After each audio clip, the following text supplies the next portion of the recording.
the audio and/or video connection is restored. If communications are unable to be restored within 30 minutes, items remaining for consideration will be continued to Friday, April 2nd, 2021 at 1 p.m., also via video conference. The agenda and documents are located at okc.gov. Anyone wishing to speak under public comment, please call 405-297-2406 or email mark.misho@okc.gov. That's mark.mishoe@okc.gov. Speakers will be allowed 3 minutes to comment. Advisory team members may ask questions or comment at any time during the meeting. When you join the meeting, staff will mute your line. We ask all participants to keep their lines on mute until they are recognized to speak. If you are joining by phone, to unmute your phone, press *6. Please remember that only one person can be heard at a time. If more than one person speaks, we will not hear you both. For anyone speaking today, including advisory team members, please identify yourself when you begin to speak. Staff will be doing additional roll calls if necessary to confirm attendance. So this meeting is called to order. I'll ask Mark Misho to do a roll call.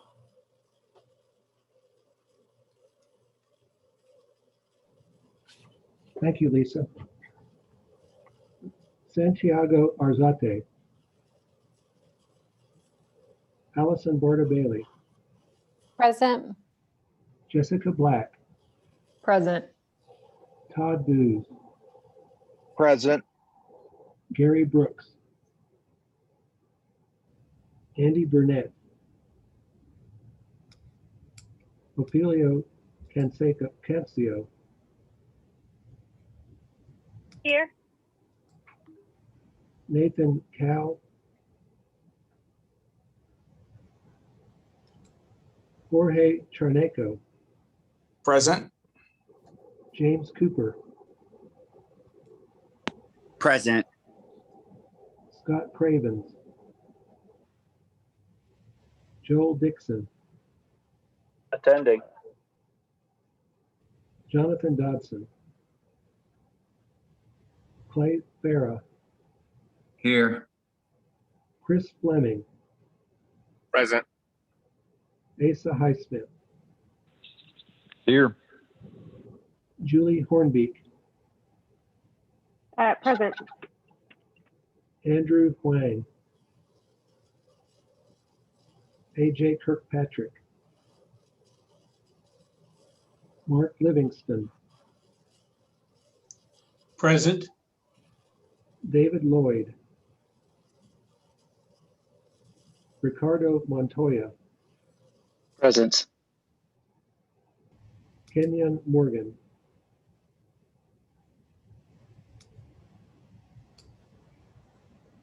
Kenyon Morgan. Nikki Nice. Present.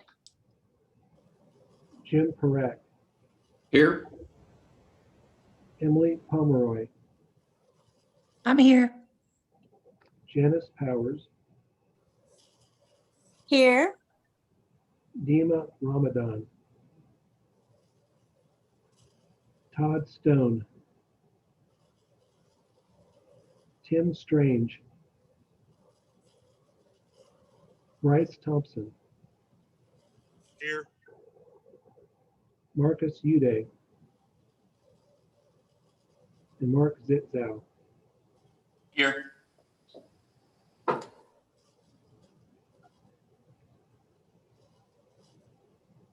I have 19 present. We have a quorum.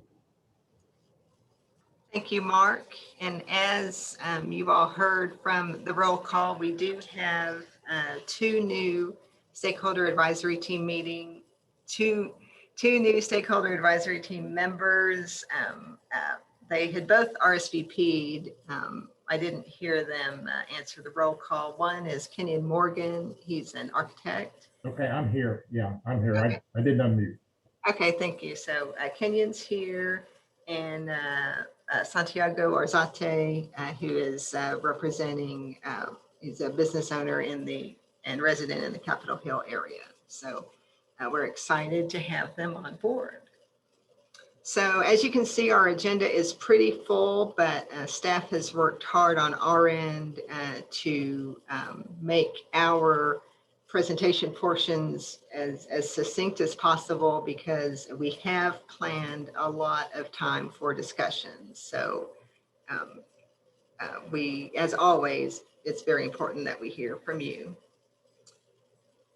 So sign code update, this is actually an update to the update. The last several times we met last year we always focused on the sign code. I just wanted to mention if you wondered when it was going to Planning Commission and City Council, we are still very much ironing out some of the details. So we have not published a new comment draft. Hopefully we'll do that in the next few months. Since throughout December, January, and February, and through much of March, we staff and our consultant have continued our outreach and discussions with various industry groups. We met with a policy committee members several times. We've had several internal workshops about things like murals and code enforcement. So I think we're getting close to being able to present back to everybody where we are, but just a quick note that it's still moving, and I think we're in a good place. So I'll of course let you know of the next steps, which roughly are to continue through the process this spring and early summer. So with that, I'm going to turn it over to Jeff Butler, our planning director. He will lead the first couple of little sections here, and then Mark White, our consultant, will continue the discussion. So, Okay. yeah, I'm driving the PowerPoint, so just tell me when to forward. All right, thank you. Again, Jeff Butler, Planning Director. Welcome, everybody. Thanks for joining us, and thank you for those who are just joining. We, as Lisa mentioned, we worked on the sign code last year, mainly because because of the timing of some things that were happening in the city. It wasn't our original intent, but it turned out to be a good little warm-up for us. But now is a great time to be joining and rejoining the group because we're starting now where we actually kind of originally had intended to start, which is in the meat of the zoning code. So we're going to a lot of you, some of this will feel like some review, but it's been many months since we first met and kind of went over our purpose and talked about the zoning code and what we're going to do. So we'll review that again and cover some new ground as well today, so that we can get ourselves launched. So we're excited to get going. So project purpose, why are we here? And I'll get into a little bit later what the role of the group is and what we hope to get out of our experience together. But the project purposes, there are a couple of them, a couple of main ones. Plan OKC, which is the city's comprehensive plan, has several goals and policies that we're trying to implement through this process. And there are several of those which we'll talk about as we go through the process, and we'll try and kind of hit on, we will address each one of them as we go. in their respective order and different aspects of the code that each one of these goals or policies affects. The other thing we want to do is improve the efficiency and outcomes of development. Now that speaks to a little bit of what Plan OKC has to say about development outcomes and the impact that we want to have development to have on the community. Efficiency, when we talk about the efficiency of development, we're talking about the couple of things: efficiency with which a developer can get through the development process and get an outcome that's reasonably predictable and reasonably fast without too many headaches. That's always the goal. And also efficiency as far as the city as a steward of taxpayer resources is concerned, making sure that development happens in a way that is not fiscally irresponsible. So that's what we're talking about, those two things when we are talking about efficiency. And the third bullet there, the making it so that it's easier to navigate and administer. The code right now can be quite complicated, and especially in certain areas, you have to, you go to one place and you think you found the answer, but it turns out there's something else you need to know and some other page somewhere. So we're trying to make it more user-friendly, and some of that will just be better organization, the addition of graphics, and hopefully a smaller code as well. A little thinner would be nice. So those are kind of the reasons we're here, and that's a lot of work. And so far so good, at least on the current or the sign code. I think we have managed to accomplish those goals in our draft code, and as Lisa said, we're still working on that. So right there we have what we're working on mainly is Chapter 59, planning and zoning. Subdivision regulations will come a little bit later. Sign code we started with, and then coordination with drainage and nuisance codes. So yeah, if you could go to the next slide, Lisa. So let's talk about what this group is going to be asked to help us with. This is it's called Stakeholder Advisory Group because we want your advice. All of you are, many of you are residents, if not most of you, residents or business owners or developers that do either live and or work in the city and have for many years, and you have a tie to other folks that you may be kind of not representing in a formal way, but representing. So we will ask you to take a look at the code drafts that we produce, give us constructive feedback on approaches that we propose, tell us your concerns that you have, the existing code, give us your input on whether or not or how well our proposals or ideas will align with the comprehensive plan and with your concerns as either kind of a neighborhood focused person or a developer, in terms of the level of burden we're placing on anyone, and help us with our public input. We've got a public input strategy, which we'll talk about a little bit later. And we are hoping to rely on you all to help us get the word out and give us feedback as to, who we could reach out to, just making sure that we're doing a good comprehensive job, because we would like to build support for this project as we go and understanding, so that when we get to the end and it's time to go through the adoption process, people already have a really good understanding of what's happening. And they feel like their voices were heard and that their input was incorporated into the code. So there we go. We can go to the next slide. So on the left here, there's a little diagram of kind of a simplification of the process. So in terms of where you all are, you see yourselves in the middle of the stakeholder advisory team, the middle of this chart. And on the left side, there's a whole bunch of information and things and people that are going into this kind of assembly line that we've got here. We've got our guiding documents like Plan OKC. And we also have the code diagnosis, which was done by, has already been done by another consultant. So those are key guiding documents, and there are of course others. Stakeholder input is a big deal, of course, and that includes the public and the policy committee.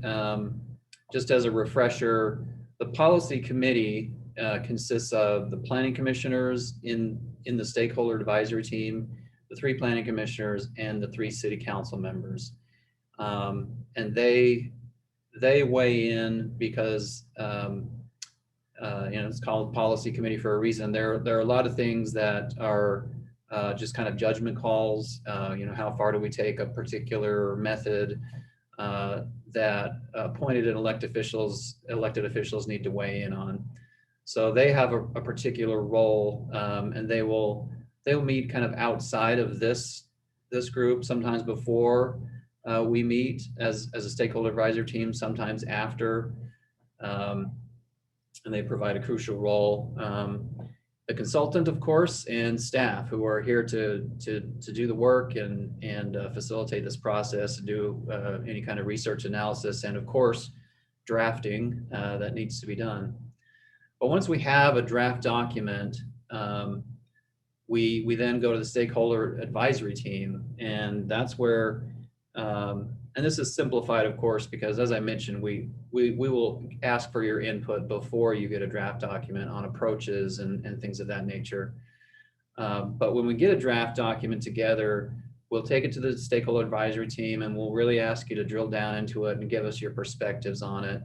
And it could be, anything from a high level comment to very much in the weeds, very detailed information or feedback. So once we get through that, then we'll feel like, hey, we've got policy, we've got policy committee input, so we know the direction we're going, we know how far we're going to take certain things. We've now got stakeholder advisory team input, which means, hey, we've got a variety of perspectives that have weighed in on this, and they pointed out a few flaws that maybe crept in, or a few things that we can improve upon or refine. And so we've got that technical perspective taken care of. And then it goes through the adoption process. And of course, there are still opportunities. That takes a while. There's still plenty of opportunity to continue to make improvements as it goes through that process. So that's kind of how this works. Next slide, please. So real quick, kind of where we are. The code diagnosis, as I mentioned, has already been done. We've updated, produced a draft signed code update. And right now, we're going to go ahead and review code methodologies and just kind of lay the groundwork for us as we proceed throughout this process, looking at different codes and how they work, and maybe what the issues are with our current code and so forth. And we can go ahead and I think I ran out of time there, but I wanted to make sure and cover those. If you have questions on this or anything else, please do get in touch with us. And I wanted to emphasize one point too. Your contribution as stakeholder advisory team members is certainly not limited to this forum. We encourage you to email us, call us at any time. In this meeting, you can comment either through voice, of course, or the chat. We're recording, and we record the chat. So, and if a thought comes to you at any time, day or night, send us off an email. Happy to meet or talk with you all at any time. So, just wanted to make that clear. So with that, I will hand it back, and we'll talk about the key issues and proceed from there. I believe that's you, Mark, right? Is that right? Oh, are you still muted, Mark? Yeah, Mark, you're muted. There we go. Thanks, Jeff. And you're very well within your time frame. So that's good. I appreciate that. Just for those of you who don't remember, and for those of you who are new, I'm Mark White with White and Smith LLC, and we're leading the consultant team that's doing a lot of the background work here, and we'll draft the zoning and development regulations, and also lead a lot of the public outreach that we're going to have as part of this process. So I'm going to talk briefly about some of the key issues that we're going to see as we go forward in updating the development code. Next slide, Lisa. And whenever I do a code update, it's always good to, I think, start out with some general principles to guide us as we go forward. And at the end of my talk, I'm going to open it up for discussion. So if y'all have anything else you want to add to this list, or anything you disagree with at that point, just pop up and let us know. But number one, Jeff showed you a frame of Plan OKC. That's the city's comprehensive plan. And those are the city's general policies for development. One thing about comprehensive plans is that they don't implement themselves. If you don't have development regulations and zoning regulations that work in concert with the comprehensive plan, you're going to find out that what happens over the next 20 years or so is quite different, or could be quite different than the vision the city expressed in the plan. So we want to make sure that our zoning regulations, our development regulations, our subdivision regulations support and reinforce what's stated in those overall policies in the plan. Second, Jeff mentioned, and I'll talk a little bit about the diagnostic that was done, but we want the code to be more user-friendly. Mark, yes, Jeff? sorry, your mic, we're getting a lot of feedback from, I wonder if you were to pull your mic away. It's just kind of the Okay, is that better? Yeah, that's a lot better. Thanks. Yeah, that helps we can still hear you, but it doesn't give us the feedback. Very good, thanks. Okay, thank you. The second is, we want the code to be easier to read and easier to use, easier to understand. We want people to, who use the code to quickly be able to find information they're looking for. And when they're reading it, we want them to understand it. Another thing that the diagnostic brought out too is we don't want a lot of internal inconsistencies, so that if you're reading one paragraph of the code, you go to the permitting counter and you find out you can't do what you're wanting to do because there's something else in the code that's inconsistent with that you didn't know about. So we want to make sure that, all of the different pieces of the code, as comprehensive as it's going to be, are working in concert with each other and singing from the same choir sheet.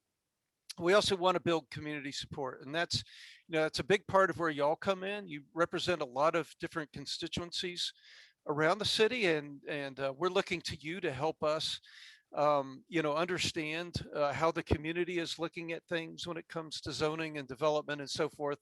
And we have a number of public outreach sessions that are that we're going to go forward with over the next year or two to vet what we're talking about, to get the community's input on zoning and development issues. One of my mantras, that I like to follow whenever I can in a code is, to the extent that we can, always make the right things easy. And by the right things, I mean, the things that are voiced in the city's comprehensive planning policies. When the city says it wants compact walkable development, for example, we want to make sure that we're not putting standards and processes in place that make that thing the hardest thing in the world to do. So when we say we want to preserve rural land, for example, we want to make sure that it's easy for property owners to do that when they go through the process. And at the same time, and sometimes it seems a little bit at cross purposes, we want to make sure we're following best practices. And, we spent a lot of time when we did the sign, our sign code draft, for example, looking what other comparable cities around the country are doing. And, if somebody else has thought of something that works well there, it's worth discussing here to see if it would work here in Oklahoma City. It's important to right size the standards. And that means we want to implement the plan, but we don't need to go further than that. We don't want to overstep our mandate. We don't want to overprescribe or underprescribe. We want to get this right. And we're going to talk a little bit about what that means in terms of different parts of the city. The suburban and rural areas of the city don't need the same building design or sometimes no building design standards like the urban places of the city do, or places that are designed to be or can be walkable in the future. Need a different set of standards. And we also want to make sure the standards are integrated both with the comprehensive plan policies, but integrated with themselves. We want to make sure that the dimensional standards in your zoning districts, for example, work in concert with your street design standards, for example, so that they deliver the outcome the city expects to get as it's stated in the comprehensive plan. We want processes that are clear, with clear beginning points, clear end points, and where the applicants understand what's expected of them once they've completed the process. To the extent that possible, we want to avoid nonconformities and putting property owners in a position where they can't really do much of anything with their property other than their current use, but they can't adapt it to future market conditions. So whenever we can, we want to avoid that situation. And at the end of the day, nobody wants to hear this, but it's true, is, you know, development code and zoning codes are legal documents. I mean, they're the law of the land once they're adopted. So whatever we put in place needs to be described in clear enough language and in a way that's compatible with Oklahoma's land use laws and case law and statutes and everything, so that it's enforceable and that we can hold it to folks who are going through the process or establishing new uses in existing neighborhoods and so forth. So as Jeff mentioned, next slide, Lisa, you were there. You know, Plan OKC is our guiding principle right now. I mean, those are the city's official statements of land use policy today. And that's what we look to in terms of deciding where we're going and how we get there, what changes are needed in your existing regulations and so forth. And the city also hired, as Jeff and Lisa mentioned a few years back, they brought a consultant in and they did a pretty thorough diagnostic of Chapter 59 of the city of the Oklahoma City Municipal Code, which is your development standards, and came up with a number of issues that the city needs to look at going forward if it wants to effectively implement the plan and if it wants a set of regulations that are efficient and work more effectively for applicants and others. Next slide. So the comprehensive plan has a lot of aspirational policies to it. Some of them the city will implement through capital investment policies, for example, and they're not really development standards. So, you know, where the city builds transportation facilities and what kinds of facilities it builds in what places kind of lives outside of its zoning and development code. But we want to work in concert with that too, because where you put a new light rail station, for example, might tell us that maybe we need to change the densities and the setbacks and those sorts of things for development around it. We want to increase housing choice. We want to address the demand for housing over and above just single family detached or the kind of intense, more high-rise living environments that you see in and around downtown. We need a range of housing types to meet Oklahoma City's future demands for housing. We want development that's healthy and a healthy environment and an attractive development. So that's why one of the reasons we're talking about building and site design that's attractive and thriving neighborhoods. And that's where compatibility comes in. And so integration of uses and absorbing more compact development, sometimes higher densities in places where there are neighborhoods nearby can become an issue in terms of how those developments fit in, how they're compatible, how they interface with their existing environment. We want development that's efficient fiscally in terms of transportation, in terms of how it uses infrastructure and so forth. And where it's appropriate in the city to create ways for development as it occurs to protect the natural environment. Next slide. So those are the things Plan OKC is looking at. And it's got several key maps that are important that will drive us as we're developing zoning districts. And that's where we're going to, you know, that's what we're getting into today, is how we set up the zoning districts, which become the DNA for the rest of the code. The city has land use typology areas. So it's assembled land use policies going from the city's most rural environments that are the least populated, the least densely populated, and so forth, to suburban areas, which get most of the development activity that the city sees today, and has got most of the development activity since World War II. And then the city's existing urban areas and downtown, and all of those call for different approaches to how we set up zoning districts and so forth. And those should also and can also work in concert with the street typologies. The city has different street typologies, and the design of development in and around streets is important as well. How that development interfaces with what a lot of planners call the public realm, the places that where we get back and forth, is a very important shaper of urban form and rural form and suburban form going into the future. Next slide. So the diagnostic report a few years back was broken into, 5 major categories. One is having a code that's more highly graphic with a more user-friendly layout. And we got into that with the sign code. There's graphics now of different sign types. You don't have any of that today. So we started adding that, and in ways that integrate with the text so that people understand what it is they're reading, and the outcomes are illustrated, not just put into words.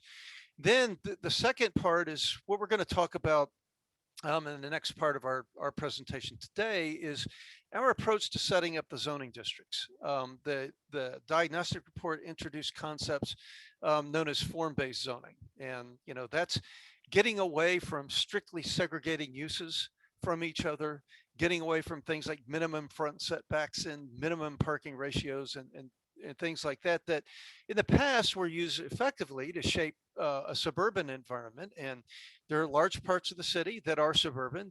We think they're going to be suburban, and people are happy living that way. So we're not trying to change it, but there are other parts of the city that are more urban and can use some of the regulatory tools that you see around the country in what's known as form-based codes. And we'll talk more about what that means and in different parts of the city later. Updating our conventional zoning districts to make sure that they're clear, that they're up to date. For example, making sure the list of uses is a 21st century list of uses and not something that meets an environment 50 years ago. We want to make sure that we've described current industry categories that we anticipate seeing here in Oklahoma City. And again, making sure the subdivision regulations that usually shape infrastructure, what that looks like, how it's sized and so forth, works in concert with all that. Making sure civic and open spaces are work in concert with the development around them. And most of the time, when most codes in your code today talk about open space, they usually talk about natural spaces that are sometimes sort of leftover spaces. They could be parks or playgrounds. They could just be a stream corridor that somebody doesn't develop on. And it's typically written for a suburban environment, which is fine for parts of the city. There are other parts of the city where we want to look at ways to integrate things like urban plazas and courtyards and other things, and just a richer palette of amenities for new development that work with different development typologies. We want to make sure that the processes for entitling development are not only clear, but that again, they encourage the type of development described in Plan OKC, and also that we consolidate standards from other parts of the code that deal with things like nuisance situations, like noise, vibration, those sorts of things. There are parts of that, other parts of that in the city code that an applicant will go through the zoning process sometimes, and they'll find that there are issues with those. We want to integrate those so that we minimize surprises that people face as they go through the process. Next slide. One of the major issues that the diagnostic report identified was just the multiple layers that have emerged in Chapter 59 over the years in terms of zoning. So you have roughly 25% of the city that's in your base zoning districts. Those are your traditional agricultural, residential, commercial, and industrial districts that lay out all the basic land uses, building setbacks, how far your building has to be back from the street, your maximum building heights, and so forth. But over the years, the city's developed several band-aids to deal with some of the shortcomings of those districts. Either those districts didn't described effectively what development outcome was expected, so regulations were added, and those are usually set out in overlay districts, for example, that might add different design standards in an urban context, or that allow certain things that wouldn't otherwise be allowed. And so the city's developed a number of special purpose districts and overlay districts to deal with all of that. And then we have the planned unit developments, or PUDs, and the specialized planned unit development, or simplified planned unit developments, or SPUDs, that the city has used extensively. And those are negotiated developments. They have the advantage of giving new development flexibility, so that developers can go to the Planning Commission and talk about how their projects are laid out, agree to conditions relating to site design and building design and so forth. But we don't know going in what's going to come out of that black box. And it's almost like having a number of different development codes. I know at the time that the diagnostic report was written, there's about 2,500 planned unit developments throughout Oklahoma City. And it's like having 2,500 different development regulations. And it's unpredictable for applicants. It creates issues in administration. And it's something we'd like to minimize, if we can, with a new framework for zoning districts. Next slide. And then finally, and this chart, this pie chart is shown in the diagnostic report. It's about 4 or 5 years old now, so it's changed somewhat. But this shows you what parts of the city are zoned what ways.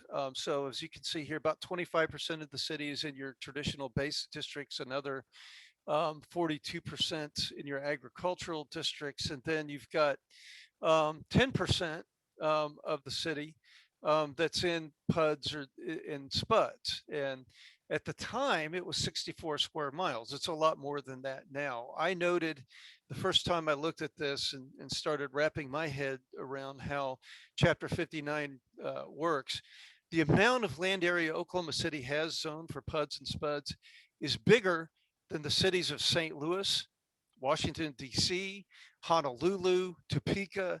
All of those cities are smaller than just the land area that Oklahoma City has zoned in PUDs and SPUDs. So, that creates a challenge for planning staff having to administer all of these different standards. It creates a challenge, for developers, where sometimes this becomes their only way to achieve the development outcomes that sometimes the city is actually looking for. You have to go through a long, unpredictable, sometimes expensive approval process to get what you want. So we are looking at coming up with a set of zoning districts that are clearer, more predictable, more comprehensive, and minimize the situations where we have to do this, ideally. So before I proceed with the rest of the presentation, I thought I'd open it up a little bit for some questions and dialogue. And first of all, one of the things the city talks about in Plan OKC is land use integration, making sure that as we process higher density development, for example, that they're compatible with existing neighborhoods. And the question I want to throw out is, from your perspective, why is that important? What does that mean? And how is that different from your perspective in the city's more urban areas, the city's more suburban areas, and even the more rural areas? So anybody have any thoughts or comments on that? And before you talk, you might want to unmute yourself. Hey, Mike, this is Joel Dixon. I would really like to see the city move away from an emphasis on use. We seem to be very much wrapped around the axle with regard to use and making sure that we're segregating uses, which, I think most modern analysis best practices recognize that use isn't necessarily as much of a driver as compatibility of forms and types. Why can't we have some of the traditional neighborhoods that we cherish so much in Oklahoma City that had things like single family residential mixed with multifamily residential, duplexes, quadplexes, things like that. What happened to the neighborhood market? That's a different use, but fits very well into a residential type context. So that's certainly something that weighed heavily on my mind as we consider all these changes. Great, thanks, Joel. Good comments. Anyone else? Any other thoughts on this? Yes, this is Clay. Can you all hear me? First of all, this is Clay Farha. Mhm. Okay, my question is okay, it's Oklahoma City is a city and we are spread out. And so we do have rural districts, but most cities don't have rural districts. My big fear is 20 years from now, the city's needing to grow and it's going to bump into all these rural districts. I think we need to keep in mind that we are a city and we're unusual that we do have rural areas, but I just see that as an impediment to future growth. And my last comment is, what about existing zoning? I assume, or I hope that it will be grandfathered. Is that correct? Existing zoning districts will change. Existing uses, existing approvals and things like that are grandfathered. And so typically it depends on how far along you are in your process. But, one of the things we're looking at is actually changing the districts. And so how we redo the zoning map is something we can talk, we're probably going to deal with later in the process. But right now we're trying to look at what zoning districts make the most sense in terms of plan implementation. Does that answer your question? Not really. I mean, my concern is we have land that's already zoned and, it's a planning commission, you plan. And I don't want to be penalized because we had the foresight to zone something, 10 years ago. And then all of a sudden you guys come in and say, well, guess what? You can't do what you thought you were going to do. And these are on outlying areas of the city. So that's my concern. Yes, what I think you're going to find when we go through and when we redo the districts is development plans that people have in place will be permitted in the new zoning district. So just because we change them or restructure them, rename them, reduce a front setback, for example, in a zoning, doesn't mean that somebody can't go forward with their existing plans. But one of the major purposes of what we're doing is changing the districts. I mean, if we don't change the districts, we're not going to implement this new plan. So that's what we're looking at. So existing districts aren't usually what we're looking at. Existing entitlements, which is what I think you're talking about, Clay, is what would typically be grandfathered. So hopefully that addresses your concerns. Any other additional concerns or comments before we move along? Mark, this is Janice Yes. Powers. I just wanted to check and see if I really heard you correctly. Say something like the suburbs and the way they're developed, those people are happy living like they are, and we're not going to really try to change that. But it's really just the urban area and the more urban area of the city that we're trying to affect here. I mean, is that accurate? No, the point I'm making is there are areas of Oklahoma City that are suburban and expected to stay that way, for the foreseeable future. And we're not looking at changing all of Oklahoma City to a downtown neighborhood, for example, which are great. But there are parts of the city that are built that way because people want it that way. So that's the point I'm making. Now, what that means in practice is gets into the details we're going to talk about going forward, because there are parts of the suburban areas of Oklahoma City that could be just fine for building out in a more compact and more walkable pattern in the future. And that could change. But that's part of what we're going to talk about when we get into the details of new zoning district regulations. And we've talked about this before, that I remain a form-based code skeptic. I'm keeping an open mind. I'm waiting to see how this goes along and plays out. But Joel Dixon made a comment about, why we can't have these mixed uses. In Ward 2, where I live, there's a lot of that. There are very many areas that have everything from single family, multifamily, office, and unfortunately up to very, very dense commercial zoning in place. Most of it's not being used or developed, at least not in very productive ways. The higher density, the commercial and so on. There are some things about the interplay with the market. Why aren't there neighborhood markets? I think that has more to do with stores like, Walmart and I can't remember the name of the other one, the upscale, everybody wants to go to kind of markets. It has to do with things like just economies of scale. People don't open tiny little grocery stores anymore, but that has to do with economics, not with zoning.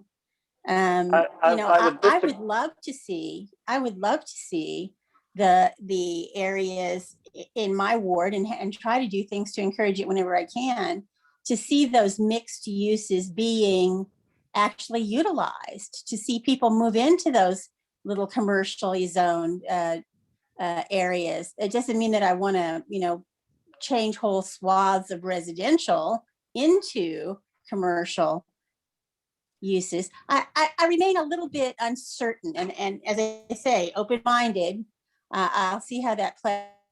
I remain a little uncertain about how eliminating use is going to get us to a place where we have a variety and a mix of uses that are compatible, that they manage to coexist without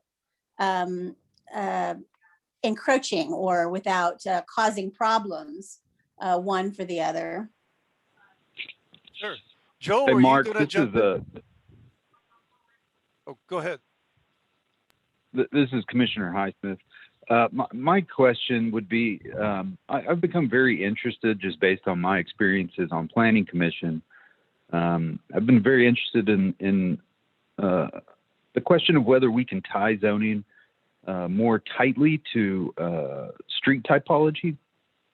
I think a lot of times there's a disconnect in Oklahoma City between our traffic department and our land use and planning department. And I'd like to see those more tightly bound, because I do believe, and I think a lot of other people that are involved in our industries believe, that the character of a street is a huge determinant in what the market sees as viable on that street, and therefore determines the uses that end up on it. And I think a lot of times, just as a quick example, we'll have a neighborhood street, or what was once a neighborhood street, be seen as an attractive option for street widening, or for addition of more lanes of traffic. And I'm sure there's good reason for that in terms of vehicles per day. But to me, once we do that on what might have been a previously a local neighborhood street, we've essentially upzoned it. We're just waiting for now the applicants to come in and say, okay, well, you've changed the character of my land by creating a 4-lane street rather than a 2-lane in front of it. And I've never heard anybody talk about this, and I really feel like those two things to me make an immense amount of sense to be bound together. Absolutely. And I've got a slide that speaks to this later, Asa, but that's something that's commonly done with form-based codes. And a lot of them will have plans that tie building types and site design types to street frontages. And so that's something that you see more and more in that kind of environment. And that's something we can build in. So that's a good point. Thank you. Anyone else before we move on? Yes, Mark, this is Todd Booz. I just had a question, clarification on when discussing this mixed use and these base zoning districts, and we're talking about having a mixed use, whether it's multifamily, single family, commercial. When these base zoning districts get laid over, these various pieces of land out there that are not zoned right now, do I understand correctly that they will be tied to having to encompass or include all that commercial, multifamily, the things that are being discussed? Is that how this will work once these base zoning districts get established? Well, yeah, Todd, that's a good question. And that's a question I think I think the committee needs to start thinking about. We don't have the districts written today. We are starting that process and getting your feedback on how we set that up. It's unlikely that most of the districts that are in the city's suburban and rural LUDAs are going to have that full range of things. We will still have some districts, for example, that are principally residential and principally suburban in character, because that's where they are. And a lot of the urban districts, some of them are going to have likely a wider range of uses that are allowed. So it's going to depend on context and location in the city, and a detailed review of what those district regulations end up saying. And so that's the work we're going to be doing over the next year. Okay. Does that make sense? Yes, it does. And just one follow-up question: who's going to be determining these districts across Oklahoma City right now? And primarily, I guess we're talking about land that's not zoned right now. At the end of the day, well, I think all the city of Oklahoma City, the incorporated area, typically falls within a zoning district. But what those districts end up becoming is ultimately determined by the city council. I mean, this is a process, working with y'all on the committee, doing our public outreach, discussing the details with you as we go forward, getting your input, doing iterative changes. Once all that's done, then this goes to the Planning Commission for its review and formal recommendation. And then none of this changes until it's adopted by the city council.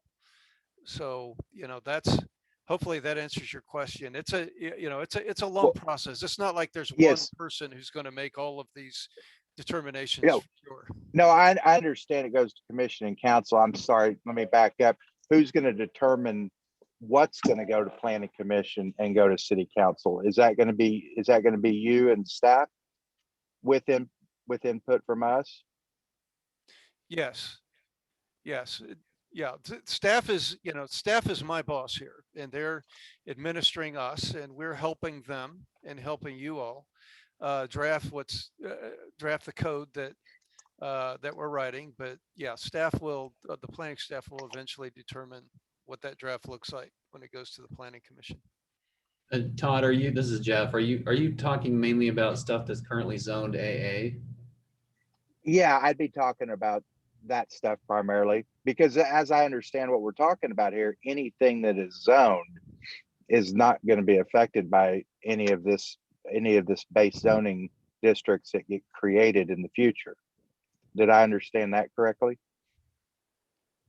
Well, as far as I mean, I don't anticipate us doing a whole lot of changes to land that's out in, that's zoned AA.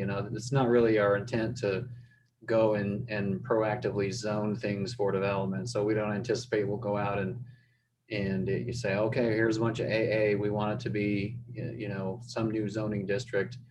That will happen, and kind of as it always has. Somebody wants to develop that, then they go and they say, okay, well, what kind of zoning? And they consult with staff, and we say, well, here's a good zoning that is consistent with the comprehensive plan and would get you what you want to do. So I think it would just kind of continue as it always has when it comes to a greenfield development. Okay, well, Jeff, and right now, like, as I understand it, the LUDAs that you've got, overlaid on the city right now, we've got medium density, rural, low density rural, 1 acre, all that stuff that's out there right now that's laid over the city in that LUDA's map. And to get any of that changed at this point, we have to do a comp plan amendment, right? Yeah, yeah. If you want to go from like rural low to rural medium, for example, that's Okay. pretty common to do that. Okay. And so, if that were the desire that somebody wanted to do kind of a rural medium density, like 2 acre lots or something in an area that's not really planned for that right now, then yeah, there'd be a comp plan amendment, and then that would open up additional zoning districts that would be, higher density. And that same principle would apply across the city. If somebody says, well, I'll just stop there. I noticed that Councilman Cooper has his hand up. Before we move on, we should get to him. Good afternoon, everyone. Can you hear me all right? Yes. Wonderful. Thank you. So I really appreciate the comments I'm hearing so far, and I don't necessarily expect us to have an answer to what I'm about to throw out into the ether. I don't expect us rather to have an answer today, but I would like for us, as we continue through these conversations, to address a couple things. So one, and I had pulled up the Journal Record article from March 26, 2019, which Kathy O'Connor wrote, where she, and I'm just going to quote from it, according to data from the Oklahoma City Housing Authority, Oklahoma City has experienced a significant increase in rental housing costs over the past decade. Eliminate coastal cities, and Oklahoma City has experienced one of the highest rates of increase in median rents in the entire country since 2000. Income growth has not risen correspondingly, which means many residents are experiencing a much heavier burden to pay for housing, for rental housing. So I saw in the chat, Joel Dixon raised this question, not question, but he raised this point. It's not a question of the future in terms of a housing crisis and demand.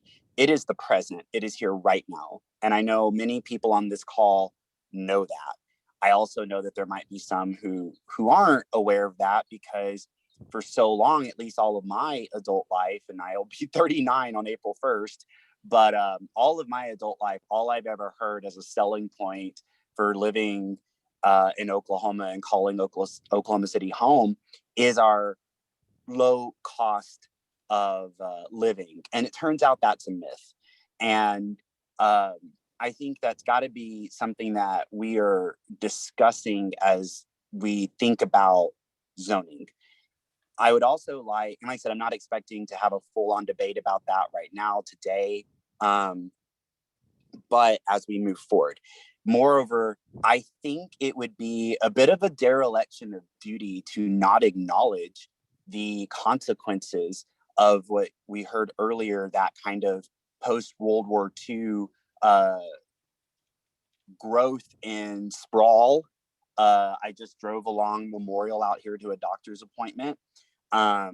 Sprawl in residential one zoning, to not acknowledge what that has done in terms of a lack of equity amongst all of the different communities which call Oklahoma City home, to not acknowledge the kind of history of white flight and the history of block busting, to not acknowledge that one of the best-selling books right now is Color of Law, that's dealing with a lot of these issues and asking us to reflect on some pretty unfortunate decisions we made as a country, and our city was not immune to that.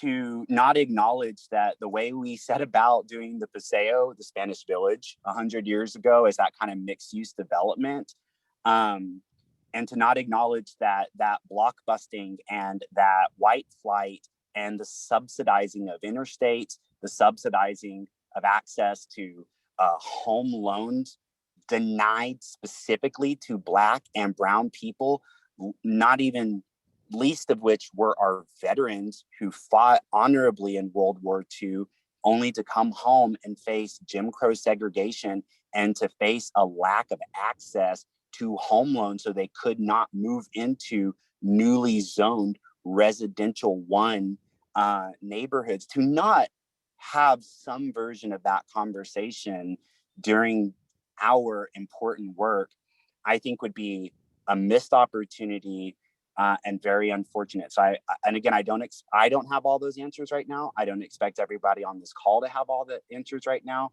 but I would hope that as this goes along, we have that conversation. And it's really heavily on my mind. I'll conclude by saying, you know, we had a death in Ward 2 recently, Benny Edwards. And, you know, someone who was housing insecure, someone struggling with mental health crises. Many people in our community knew and had interacted with Benny in positive ways. But so many moments, so many systems and institutions let him down and brought him to a moment where he was shot in a sprawling one-story development where one of the most prominent businesses in that building is a pawn shop. And that, to me, does not speak to the sort of developments that would serve any of the neighborhoods around there. And so that kind of mixed use development that the Spanish Village, present day Paseo, has given us, you know, that the vision was always that people should be able to get from their home safely as pedestrians, as people on bikes and with public transit, to the basic needs of the individual. And that development where Benny lost his life does not speak one single bit to that sort of vision. And I just think at some point during this, during our work, our very important work, we have got to talk about what the consequences of sprawl and residential one zoning has done. And again, I don't expect to have the perfect answer to that right now. I'm not proposing anything, but I am asking us to reckon with it. So that's just really all I say. And I think there are some very thoughtful and intelligent people part of this group who can probably bring to bear some ways forward for us. So thank you for the opportunity to speak to that.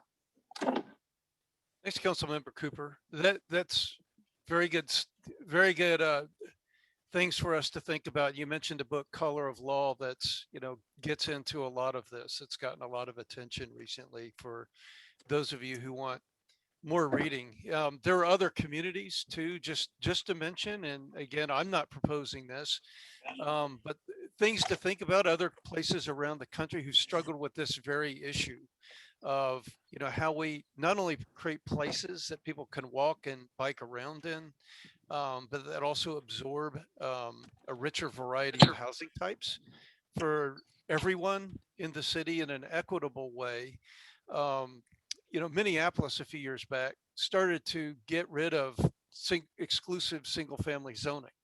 And they did that by a lot of even their lowest density zoning districts are now going to accommodate what's called accessory dwelling units, where you could put a second unit in your backyard. The homeowner gets rent for that, so it's a benefit for them. It also Get a storm, huh? opens up Welcome to neighborhood Oklahoma. I know it. to different housing types. So anyway, those are just some things, just so you all know, approaches that other communities have looked at. So I'm going to talk a little bit now before we get. Sorry, just interject. I'm sorry. Go ahead. That comment wasn't made for anyone here. I was arriving at a doctor's appointment. We were talking about thunderstorms coming in, and I said, "Welcome to Oklahoma." So I didn't mean that as any sort of comment on anything you were doing. Oh, good. Well, thank you. Well, I took Oklahoma. Welcome to Oklahoma as a good thing. So. Well, also welcome to Oklahoma. Thank you. So anyway, so with that, I'm going to talk a little bit now about approaches, and then we'll have another Q&A after that, because you know, several of you have already gotten into, you know, like the differences between conventional and form-based zoning. And as we start setting up zoning districts, you know, the ways of doing that are things we need to start thinking about. So Lisa, next slide, please. You know, as I mentioned, at the end of the day, a zoning code and a development code is three basic things. Number one, it's metrics. You know, the thing on the upper left. I mean, how do we design, what uses do we allow in our zoning districts? How do we design them? I mean, how much parking do we require? What do the buildings look like? Do we regulate things like building materials or the orientation of buildings and so on and so forth? I mean, it's all of those substantive metrics in the districts. The second thing is the process. It's how you get there. If my property's already zoned for a use that's by right, I usually just need my building permit and certificate of occupancy and I'm ready to go. If the use I need to make or want to make in my properties in another district, I have to ask for rezoning, and then I have, you know, several paths I can follow. I can ask for another base district, or today I can go the PUD or the SPUD route, and all of those have consequences in terms of, in the development community, the amount of time it takes to get through the process, how much it costs them to get through the process, their uncertainties with financing the project and things like that. And then finally, it's how we communicate all of this to the public. And so we, as I mentioned, we want to make everything we do in the code easier to understand, illustrated with diagrams and images, more white space on the page so the pages are easier to read, not just long paragraphs where it's hard to find the information you're looking for. So we want to make this something that's easier for the public to gain access to and to understand it when they find it. Next slide. And, you know, why are we here? Well, as I mentioned, first of all, it's to implement Plan OKC. We're looking at several things. One is to remove regulatory barriers. For example, you know, Councilmember Cooper was talking about walkability, and, you know, why can't people walk to places anymore? Why is that one-story sprawling complex built the way it is? Well, sometimes it's because we require too much parking.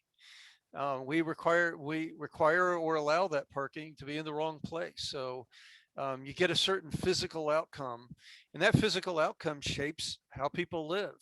It shapes equities, it shapes whether you choose to walk or drive to a place and so forth. So where we identify barriers like that, we want to remove them, in addition to adding things like building and site design in places where they make sense and reinforce the character the city wants to have for development. We want to make sure that things are clearer and work in concert with each other, that they're consolidated and internally consistent. There are a lot of legal issues too going forward. We talked about some of them with the sign code update. There are things, you know, like with cell towers, there's a whole variety of, there's a whole web of federal regulation now that we need to be mindful of. And so those complexities we're going to have to sort out with supplemental regulations for those that are consistent and compatible with those regulations. And, you know, Oklahoma City wants to be a business friendly city, and we want to make sure that we promote ways for the city to grow the way it wants to grow in the future. So all those things, again, work together and reinforce each other one way or another. We want to do that in a way that's positive. Next slide. And as I mentioned, yeah, this is the law of the land when it's adopted, both in terms of your density and setbacks and building heights and things like that, your substance, how you get projects. But it's also, and that's why y'all are here, because you have, again, there's a lot of different points of view on this committee. In a city the size of Oklahoma City, there are a lot of different points of view, even inside LUDAs, on what needs to happen in the future in those places and how we get there and what the regulation should say and point to for new development going forward. So we need to mediate all that as we go forward, define what it is we're talking about so people understand it, and create the right regulatory environment with right size rules that bridge that gap between the city's long range planning policies and Plan OKC and what happens on the ground. So we enable the right things in Oklahoma City. Next slide. We also need to balance, and as we go forward, you know, something to think about in anything we're looking at that creates a regulation of something is, you know, there are times when the city is adamant about something that we just need to say, this is what happens. And you know that's what's going to happen. There are no other choices or no other options. These are your uses. These are your setbacks. These are your building heights. That can be somewhat limiting, even though you know what the development outcome is. On the other hand, a lot of cities try to deal with things like better design through optional guidelines, which are great. You know, it has the ability of not regulating, not using a heavy hand to get what we want. Maybe we enable it, but at the same time, it doesn't ensure that the city's going to get the development outcomes it's looking for. So a lot of the approaches to development we're going to talk about sort of try to strike a middle ground between absolutes and just toothless mandates, and create optional ways and alternative paths that guide development to the city's preferred outcome. Next slide.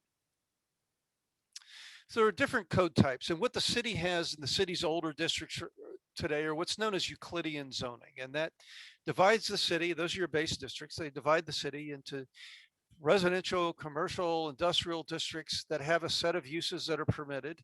It tries to make sure that commercial uses don't intermingle with residential uses in a way that's incompatible. For example, you don't have industrial uses in the middle of residential neighborhoods and so forth. And that's the oldest form of zoning in this country. And that's evolved over time. And you see that evolution if you read through Chapter 59 today of the Municipal Code. You see the city experimenting with a lot of this. And one is performance standards that get to things, metrics that usually are designed to protect resources, like environmental resources, for example, where you would have an impervious surface ratio, for example. Impact zoning, where we look at things like level of service standards on surrounding streets when we're considering a rezoning or a subdivision application. And then we get to form-based codes that de-emphasize uses and look more at building design and site design as a way to achieve compatibility and integration of uses. And then there's hybrid codes that sort of try to incorporate the best of all of those approaches in a way that surgically and effectively implements the city's land use policies. And, you know, I think when we think about codes, when people who've dealt with this before sometimes or have heard of these concepts start thinking about them, a lot of times we think of stereotypes of them. Like there's a stereotype that form-based codes don't regulate use. Well, every form-based code I've read has a list of permitted uses and not permitted uses. It just de-emphasizes it and focuses more on building design. So most of these code types have a little bit of something else in them. So we're talking more about what do we emphasize in setting up our districts going forward. Next slide. And all of these deal and emphasize different things. Euclidean emphasizes use and bulk. It can limit building heights, and it can establish minimum setbacks that tend to typically pushes buildings away from streets. Doesn't have to, but that's what it typically does. Performance standards deal with environmental issues and site design. Impact and growth management issues tend to deal with infrastructure capacity and when development occurs, in linking new development with the availability of facilities in your capital improvements programs and so forth. Form-based codes emphasize building design and site design and how that interfaces the street and what it looks like when it's done. And then hybrid or composite codes try to deal effectively with all of this. And they'll have a little bit of use and form, and they'll also have typologies for building and site design that try to hit all of those hot buttons. Next slide. So zoning, again, establishes base districts, where those go, how we integrate them in different parts of the city in terms of development potential, in terms of use, in terms of setback and so forth. Next slide. And one of the things we want to look at, you know, is today the city, Lisa, next slide, the city has what it calls use units, and it has tables of those and where those uses are permitted, where the uses are permitted by right, whether they require special review of some sort. One of the things we need to do And this assumes that we're going to continue to regulate uses by district, which we can do with more effective building design, is making sure at a minimum that those uses are up to date, that they capture everything we need to capture in a zoning district, either to promote economic development or to accommodate the full range of housing types we need in that part of the city and so forth. So we typically audit those against things like the North American Industrial Classification System, or NEICS, APA's land-based classification standards and so forth, to make sure that what we've done is complete and comprehensive, that we haven't missed anything, but also organized in a way that it's comprehensible. It's not just an alphabetical list, it's a list that's organized by residents, by residential uses, by group living, by commercial, and so forth. So you know where to find them more effectively. Next slide. And so, yeah, this is the limitation of zoning. Zoning is designed to make sure that uses by their intensity don't create adverse impacts on their surroundings. So that's why you would typically have uses that are more intense, more noisy, and so forth in different districts. You don't want the Institute for the Study of Migraine Headaches right next to Floyd School for marching bands. Ideally, they'd be in a different district so that they're compatible with each other. But that has limitations, and we'll talk about that in a second. Next slide. And zoning districts also have dimensional standards, and these are your typical ones: your minimum lot size, your minimum frontages, your minimum front, side, rear setbacks, maximum height, maximum lot coverage. And so all of those metrics are designed to control the impacts of use. They also have limitations, again, because they don't tell you what that facade looks like, or where the entry goes, or whether there's any sort of integration between that building and the street that it fronts, for example. So there are limitations to that, even though they have a place in most zoning codes. Next slide. So performance zoning arose as a way, for example, to develop things like, in addition to just having uses in a district, talking about things like open space ratios. Maybe in different parts of the city, we want more natural open space because that helps deliver a rural character of development, and coming up with ratios for that. And in exchange, combining that with more flexibility in terms of conventional zoning districts. So we could have a minimum open space ratio, for example, a 30% minimum, but reduce our minimum lot sizes, for example, so that a project doesn't lose density or intensity, so that, you know, it's more, it protects the property owner's rights and make sure they don't lose their ability to, to profit from a development, but also that we accommodate housing types. So, you know, if we're too strict about that, for example, we may get a lot of great open space. We may find ourselves, losing out on housing supply needed in different parts of the city. So, performance zoning tends to deal with that with a lot of ratios and metrics like that. It's very clear. It's very easy to understand. You can plug a lot of it into a calculator. What it doesn't tell you is what that development tends to look like at the street level. It doesn't tell you a lot about the ultimate built form and character of development, but it does limit environmental impacts and things like that fairly effectively. Next slide. Another example is, and this is a metric that Plan OKC talks about, because it discusses the typical floor area ratio you see in different parts of Oklahoma City, you know, with the more urban areas having a higher FAR and rural areas having a much lower FAR. And a lot of zoning districts build floor area ratio into their zoning metrics. Some of them even replace building height with your maximum floor area ratio, which is, again, that's the ratio of floor area on a site to the site size. It has limitations too, because in this example, and these two buildings, the building on the left has half the FAR of the building on the right. And that's because the building on the right has 2 stories, which means it has more floor area. Although the building volume of both of those buildings is practically identical. The building height, the facade height, and so forth. So there are limitations to using FAR as well. It doesn't necessarily shape what those buildings look like at the street. Next slide. So what a lot of communities did in Oklahoma City, as you know, has been onto this, is using plan unit development, where you have to negotiate your way through the process. Conventionally and traditionally, plan unit development was conceived of as a way to incorporate more design creativity into development, because a lot of your standards are negotiated. So you can go talk to the planning commission if they like the design you gave them, and council agrees, it goes through the process. The problem is, again, the development outcomes are very unpredictable. This is both of these images I'm showing you are both PUDs, plan unit developments.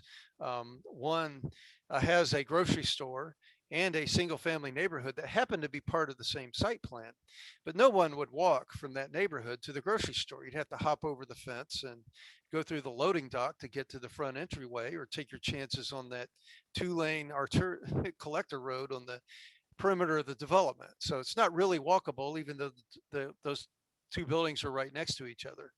The image on the bottom is also a PUD. It's a new urbanist community in North Carolina, where you see that a corner store right next to a set of townhouses. And as you go up the street from the townhouses, you get into the single family detached areas, and they're all linked by sidewalks and buildings that are oriented clearly to the street. So, a lot of what you get with PUD is paranoia, uncertainty, and delay, according to developers I talk to sometimes, because you don't know what's coming out of that black box at the end of the day. So we're trying to find a way to create a more predictable set of zoning districts that get us what we want.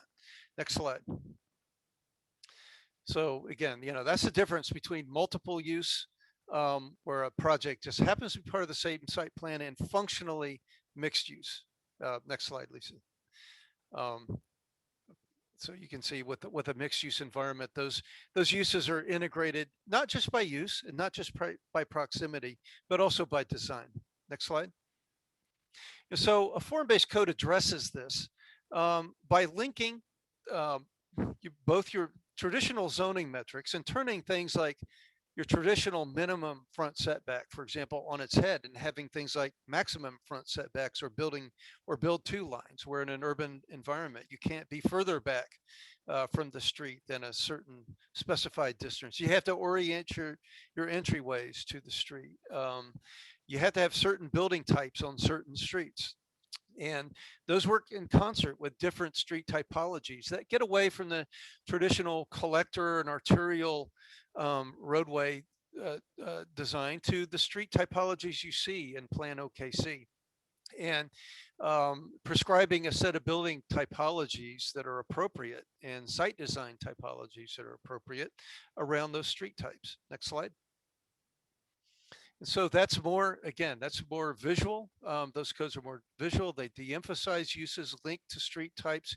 They typically feature interconnected streets, and connectivity, something Plan OKC talks about too, that where you would have an interconnected grid of streets under a typical form-based code, as opposed to things like cul-de-sacs and what you typically have in an urban environment. Build two lines instead of minimum front setbacks. Orient your building facades to the public realm.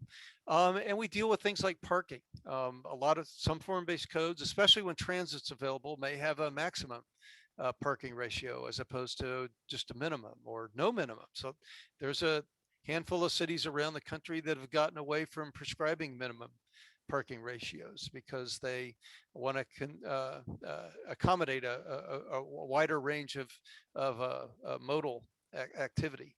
So those are some of the differences between conventional zoning and form-based. Next slide. And those would work differently in different LUDAs. Form-based codes are different from, the old design guidelines approach, where you go to a design review committee, for example, and you may have some design guidelines that may or may not be mandatory, or you may find out whether they're required once you get in front of a design review committee. Sometimes the outcomes, even though you get a lot of graphics in your design guidelines, the outcome isn't necessarily predictable. It has to be negotiated. A form-based code tends to be very predictable. A lot of numbers, a lot of illustrations, and you know what's coming out of that black box. Next slide. And we also prescribe things like, not allowing just blank walls on the street. And that's not just for aesthetics. It's also for function, as you can see in this picture. There's a blank wall on the left, there are storefronts on the right, and where's every single person on the street walking? I mean, people, and it's been documented empirically that, when there's building transparency at the street, it encourages walkability. And in parts of Oklahoma City and the land use typology areas that are urban, or in nodes, even in suburban locations, that could be an important feature of a new zoning regulation. Next slide. And one thing a form-based code doesn't do, though, is it doesn't typically prescribe architectural form. It doesn't require a neoclassical building form or a certain architectural typology.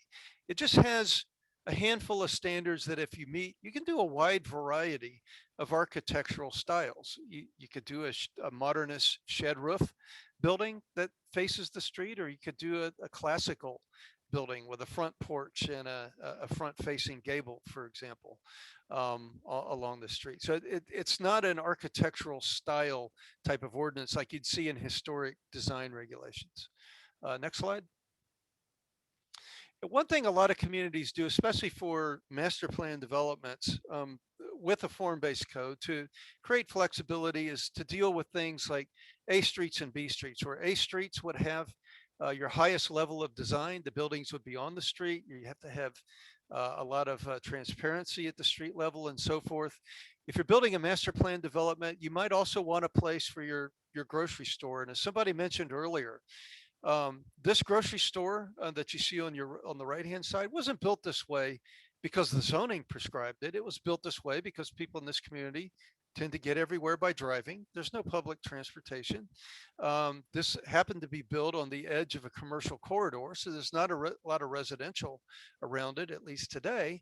But it's on the edge of this newer urbanist community. So you can walk through that main street, and on the other side is a grocery store, which is also fed by, on the other side of that, a large surface parking lot. So they sort of get the best of both worlds. But that parking lot and that grocery store would be on a B street, where we're more flexible about building and site design and allow for a more market-friendly build out of that type of development, maybe in a suburban context. So those are some ways to deal with street typologies, and in a way that's even more surgical than is described in Plan OKC. Next slide. In a form-based code, we usually include frontage types. So describe, the types of things you would have along your frontage, transparency, and so forth. So those will be described in both visually and in text in a form-based code. And they work hand in hand with street types and your districts. Next slide. These two slides show you the difference between describing a use in conventional zoning and having standards that really shape the outcome. So this image and the next image are both what's called a duplex, right? There's two detached houses, two attached houses, but the design characteristics are radically different. This one has a driveway that's paved over, a small front entryway. Most of the frontage is a garage, and the roof isn't modulated that much. So it's a very suburban style of development. The next slide is the exact same use. In the use table in a conventional zoning, these would both be duplexes, but this use is quite different. You have a walkway that connects a very substantial front entryway and a front porch to the street.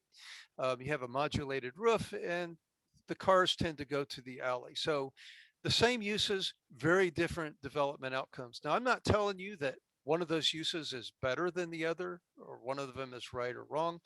But this is how our design standards in our zoning districts can shape different outcomes in urban and suburban locations of Oklahoma City. Next slide.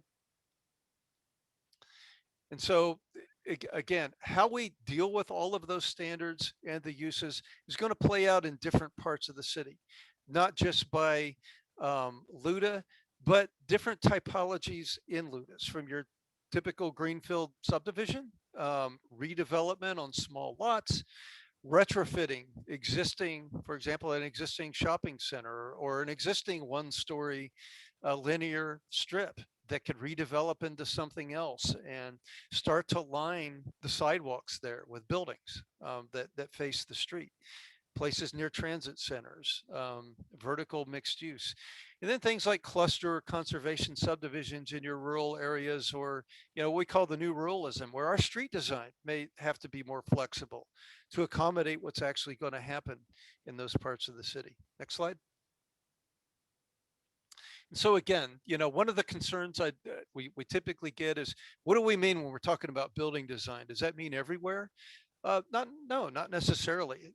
In fact, Plan OKC talks about building design for the first time when it talks about multifamily development or, higher intensity development. And that's a way to make sure it fits in with its neighbors, that it becomes easier to site so that we can meet the demands for the future and do the things Mr. Cooper was talking about, for example, and accommodating different housing types in different parts of the city for people who need it. Making sure an urban neighborhood stays an urban neighborhood, and that new buildings there add to the character of that neighborhood, in addition to what was said in the comprehensive plan. Next slide. And this is composite standards. So, if you think form-based codes are a little too strict, maybe a little too rigid, and a lot of communities have done that. Sometimes those standards can be a little scary, as can conventional zoning. Some communities have looked at composite standards where we define a range of building types from urban to suburban, recognizing the suburban parts of the city or the rural parts of the city are what they are. The Plan OKC talks about them staying the way they are, but they're going to grow, and they're going to grow differently in the future in a way. But we've defined a range of housing types for those parts of the city that reinforce their character, along with site design and the uses, and all of those together will shape new projects. And so you would combine all of those. But you'd combine an urban building type with an urban site design typology in your urban neighborhoods of the city. But on a B street, maybe you have a more urban type with a more suburban build out, because you need to accommodate parking, maybe on the edge or one edge of a development. So it's a way to build some flexibility into all this in a way that's comprehensive and easier to understand for people. Next slide. So before we move on, any discussion or Q&A, anything you heard in our discussion of approaches to development that you'd like to add to, or anything that raised any thoughts in your mind? Yes. Mark, Jim Perrick, I think, wanted to make a comment. Jim? Yeah, and Mark, my question really isn't about that. It's more about the process. And I may be the only one that feels this way, but, and I say this with all the love that I have, I do not want to be a planner. And if you go back to slide 9 of this process and how it's supposed to work out, this group really is supposed to be reviewing draft documents. And it seems to me that it would be a more productive use of our committee's time is if we had draft documents to review. I would think that you and your company and the staff and the groups that have looked at this before us have done the philosophical thinking on this, and that our group's real purpose is to review the documents where the rubber hits the road. And to me, that would be a much more productive use of our time than the philosophy of it. Just my thoughts.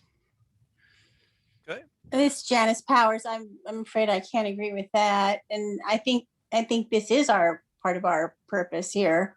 I mean, everybody, each member of the team can, contribute what they want to contribute and choose not to participate in the parts that they don't find, within their lane or whatever. But I mean, this is exactly why I'm here. And the comment that I wanted to share just overall with respect to this part of your presentation, Mark, is that, what I don't see in any of the processes, and I guess maybe it's what puts the paranoid and uncertainty in PUDs, which, by the way, I know is intended to be humorous, but I'm not amused.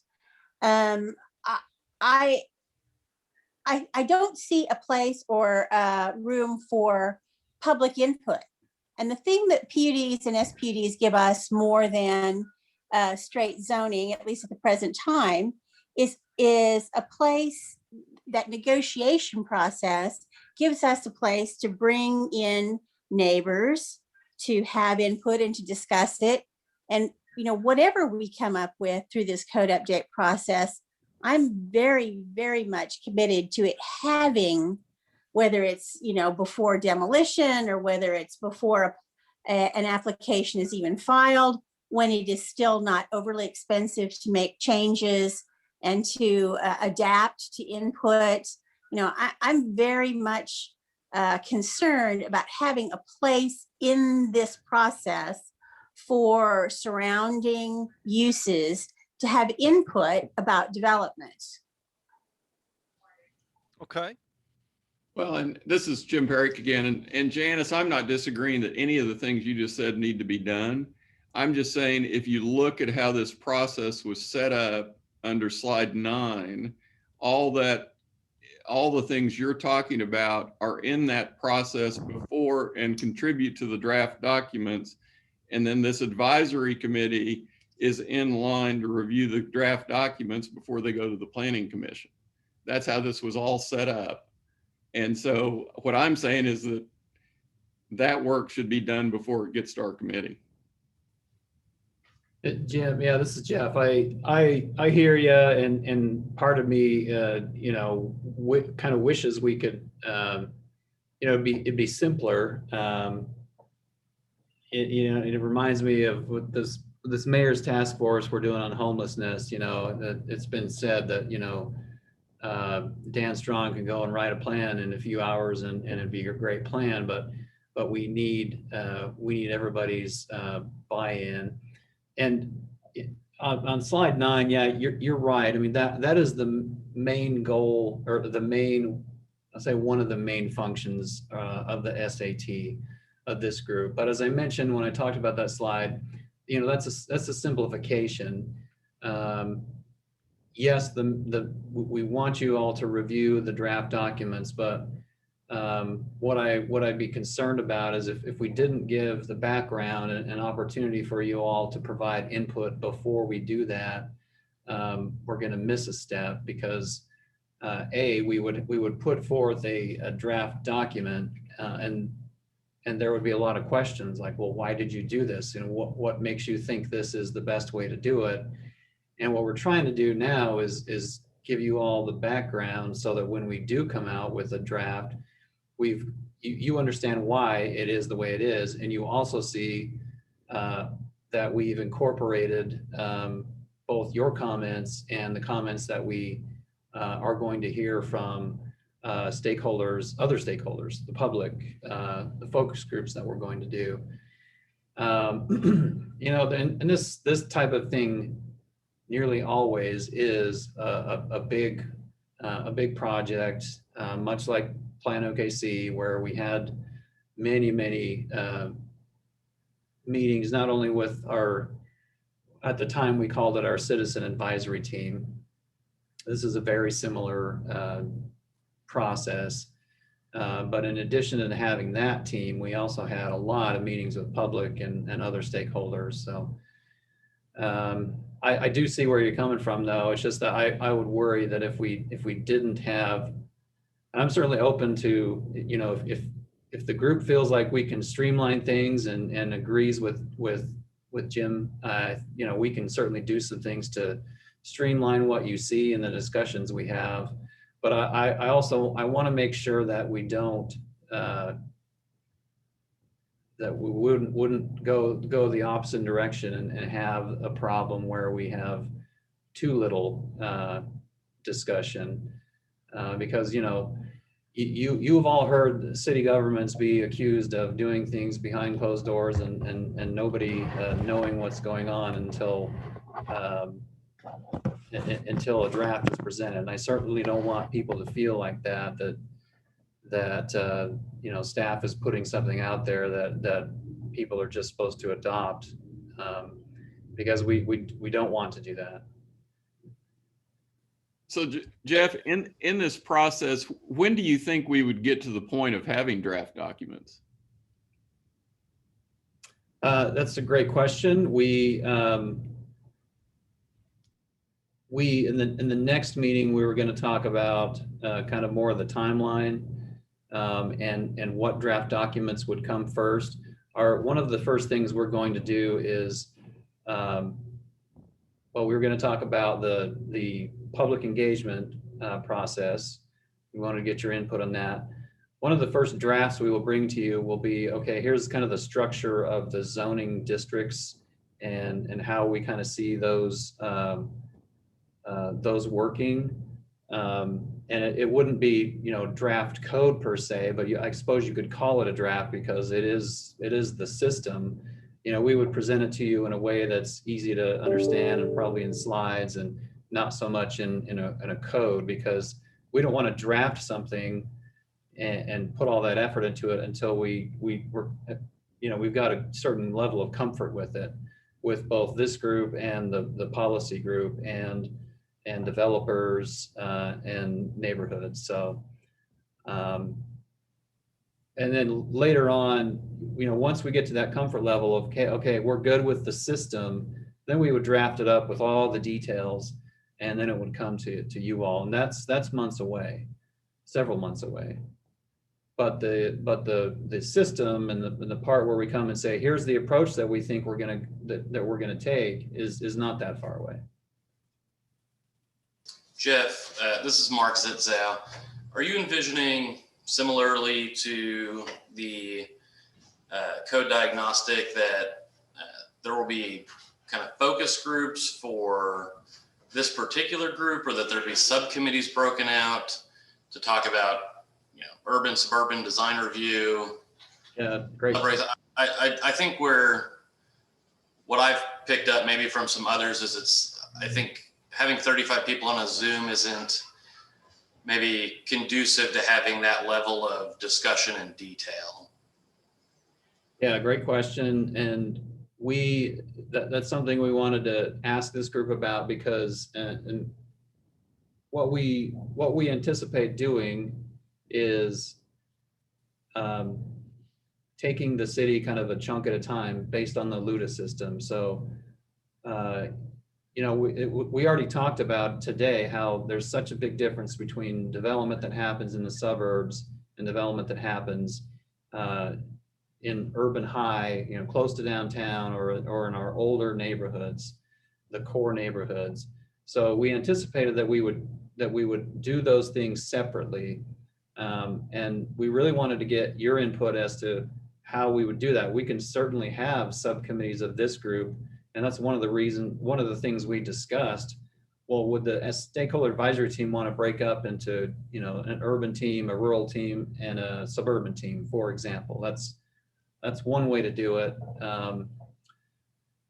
The other way, and the way that we were kind of leaning towards, is that we would just do it kind of sequentially, where we would say, all right, now we're talking about zoning districts. We're first going to cover it for urban high and urban medium. Then we're going to talk about zoning districts for suburban areas, and then we're going to talk about rural. And we would just kind of go through that, and whatever the subject matter is, we go urban, suburban, rural as we go through the process. But really, we wanted to get your feedback on it, and that wasn't really I'll just say we wanted to get your feedback on that and see if you all felt like that was a good idea. There might be stakeholders that are not at all interested in anything but suburban development. And so I can see both sides, but we also thought, well, there is value in having people who maybe mostly do suburban development understand what's going on with the zoning code in the urban areas too, because there will be some similarities, I anticipate. So does that make sense, Mark? It does. That's helpful. And I guess just one last follow-up. Is our stakeholder team providing any sort of recommendation to the Planning Commission? So, when the code is not really, but said and done, if half the group is comfortable, half the group's not, is a recommendation moving forward, or is it just, it's been presented, it was worked through, and now the planning commission will be the one to make a recommendation on it? Do you have that outlined yet? Yeah, good question. What we anticipate the stakeholder advisory team doing is coming to a comfort level, and we did not anticipate that would involve like a vote or anything like that. It's just the individual team members expressing opinions in these meetings and offline, and coming to a point where we can all kind of live with that. And that's how we did it for Plan OKC, and it seemed to work pretty well. The question, you know, when we presented a certain policy, for example, was, you may not love it, but does it make sense? Can you live with it? If everybody could live with it, we felt like we were in a good. Now that may seem like a low bar, but we had folks on, you know, polar opposites of various spectrums, and I think we've got the same thing here. We want to make sure that the developers, both in this group and in the community that aren't represented here, are comfortable with something, that they see the benefit, and furthermore, the neighborhoods as well.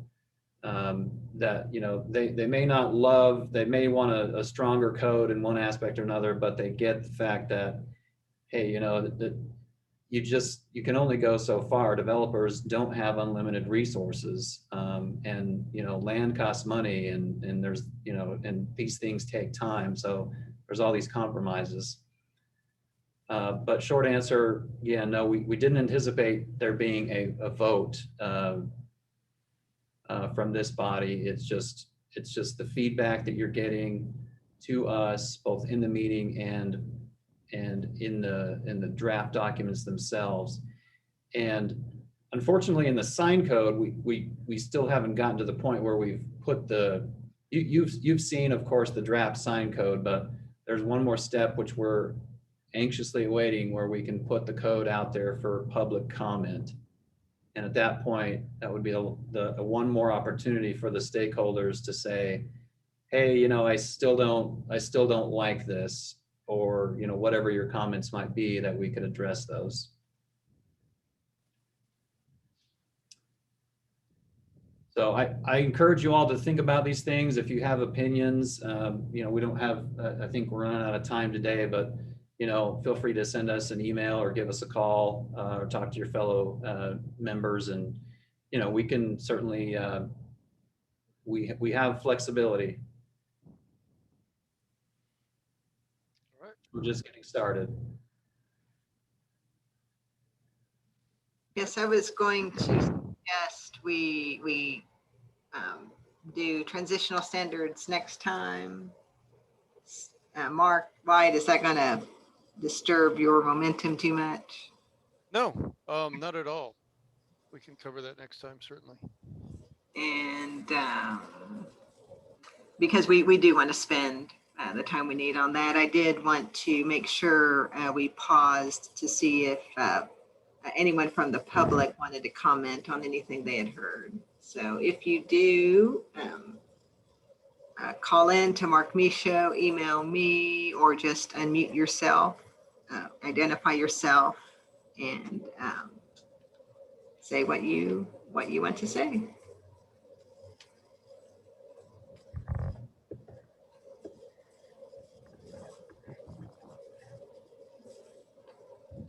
Hey, I don't know if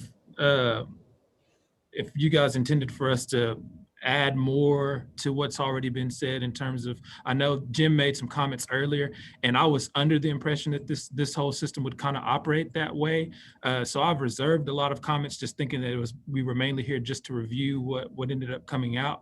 But given the insight that Jeff has offered, I do want to touch on one thing that I've heard said a couple times in these meetings, and several of you on here I've spoken to personally, and as this conversation about sprawl continues to come up, I just want to go on the record advising you all. We heard some great comments from Councilman Cooper earlier.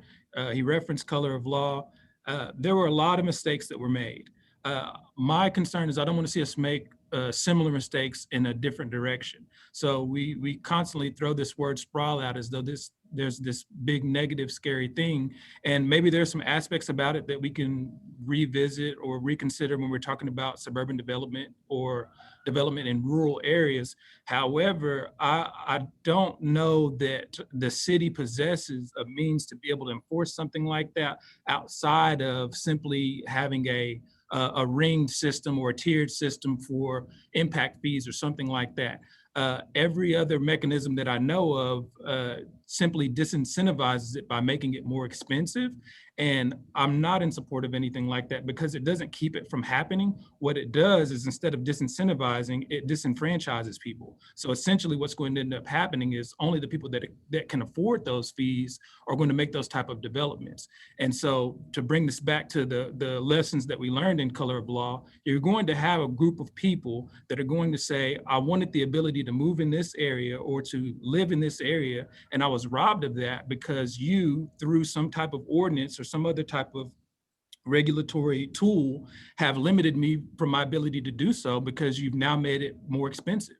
And now I'm not in a tax bracket that would provide me this ability to do that. That's pretty in the weeds when it comes to the development question. I know that a rebuttal to that argument is going to be, well, we want to make sure that our impact fees are in line with the development and how far away it is from the city services. And there's some truth to that, but a lot of that is myth that we've kept for a long time. If we as developers build new communities, it's a cost on us as a developer to extend those services to those communities. And a lot of times we're doing that with the latest and greatest technologies that is out there, the construction sciences that we know at the time, and we're not talking about maintaining these old pieces of infrastructure that will actually require more maintenance in the urban core than they do for these new areas we're extending them to. So I know I don't want to get too much into the weeds on that. I definitely support the idea of breaking out into subcommittees, being able to tackle some of these things more in depth. I personally don't have a problem with the way that these sessions have gone, but I do think it's covering a lot, and we're on a track we're just kind of going through stuff really fast. So I'm willing to continue to do my part with whatever format we keep up with, but I do want to say I think that maybe breaking out would be beneficial. That's my 2 cents on it. Thank you, Marcus. Joel, you had a comment? I would just like to build off of what Marcus just said. I think we can address the subject, for example, of sprawl without being prohibitory. I don't think there's enough appreciation about how our current development patterns that we take for granted in our city, and say, well, this is the market speaking. People want to live in suburban single family housing. Well, I don't think there's enough appreciation of how much that development type has been influenced by things like federal housing policy, loan lending standards, and zoning. Those things work together to say, we're only going to fund people to build single family detached houses in suburban developments that are zoned R1. And that's what we have. And people say, well, this must be what people want because this is what they're buying. Well, that's what's available.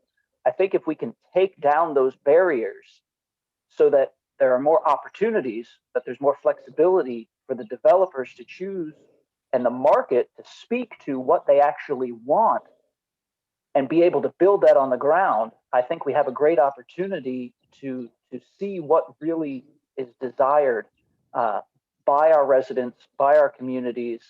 And it's honestly, liberating to the developers because now they don't have to just build one type of development. They can build multiple types of development. So I don't think it has to be prohibitory or, use of fees and things of that nature to say, this is not what we want and we're going to force people to do it.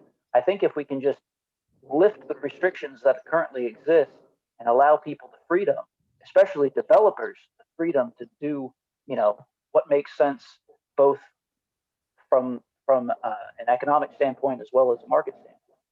I think that's the opportunity that we have here as we write our development code. Thank you, Joel. Yes, thank you, everybody, for giving us your feedback. On that note, that's a segue into this slide. So our next meeting is Friday, April 2nd. As I wanted to make it clear, if people weren't aware, there are a couple of ways to provide feedback. If you're like me in the middle of the afternoon, you have an idea, oh, I need to bring that up at the next SAT or at the next meeting on whatever. There's a place online where we are collecting those types of comments. There's a SurveyMonkey link that's on the screen. You can, if you go to okc.gov/code update, that SurveyMonkey link is there. It says provide feedback.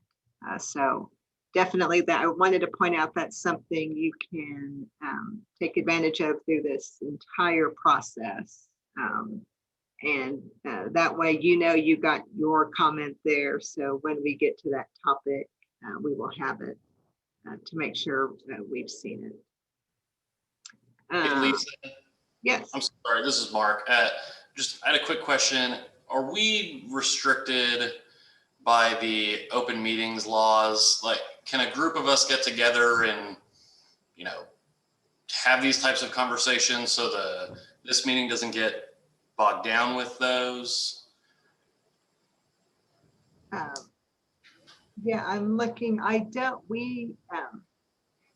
Looking to see if one of our legal counsel is on. I do not believe that.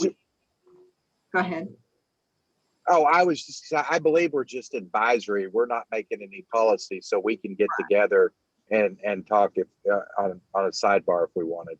Yes, I agree. But I mean, I would hope that the intent, yes, share information among each other. I would hope the intent is not to caucus per se, because I think there is, value in making sure the whole team is involved in the discussion.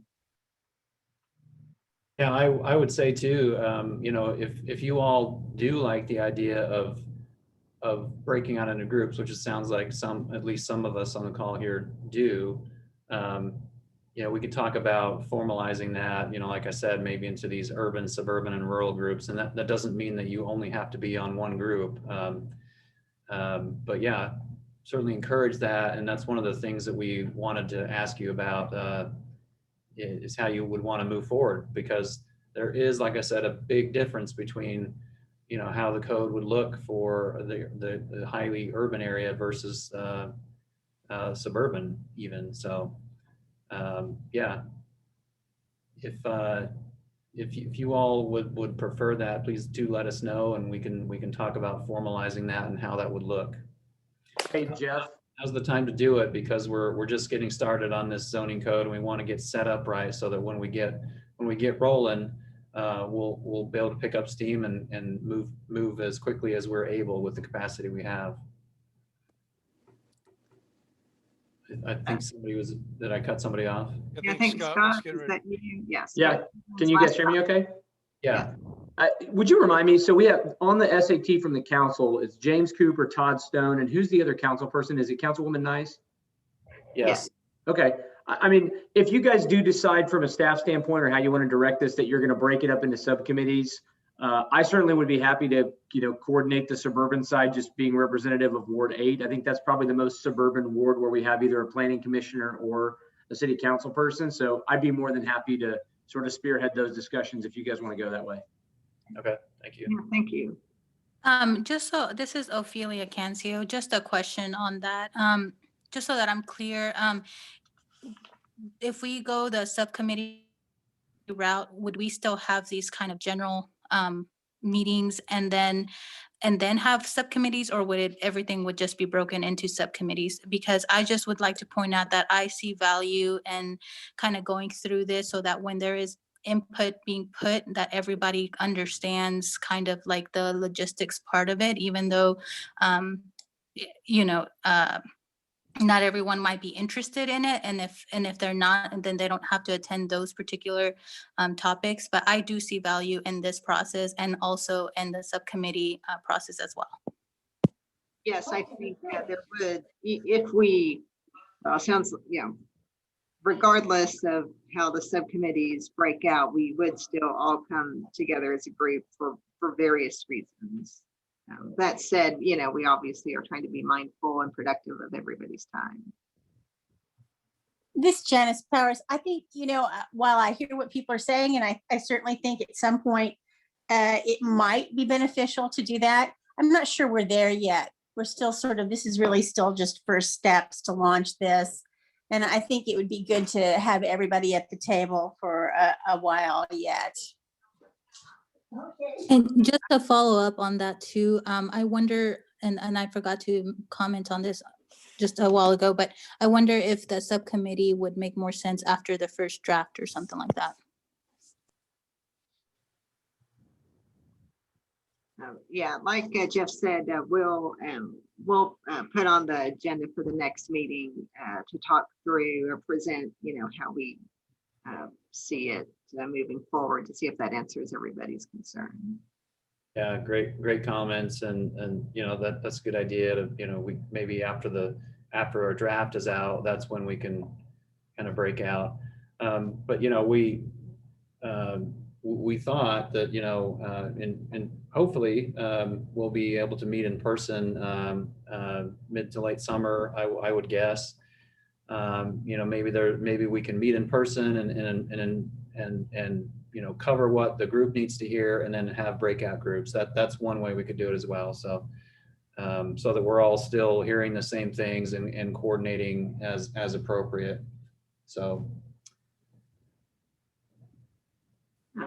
Scott, is your hand up, or is that from Yeah, last? sorry, I was trying to not interject and use the technology to be polite there. But I was going to say, I think the small groups, the advantage to that, if you get to that point, is simply that I think more people would be comfortable speaking up and be afforded the opportunity to speak more at length about their opinions and get real value interjection from the various groups that are represented on the call, that maybe they don't feel like they need to interject when there's 40 people trying to listen and be involved. So I think we would get some value from it. I'll take your direction on when it's appropriate to do it. Okay, again, so I'll call that an end to our meeting, since we're at time. Everybody watch the weather, and it's getting dark outside my office. And have a good weekend, and we will see you on April 2nd. Thanks, everybody. Thank you all. Thank you.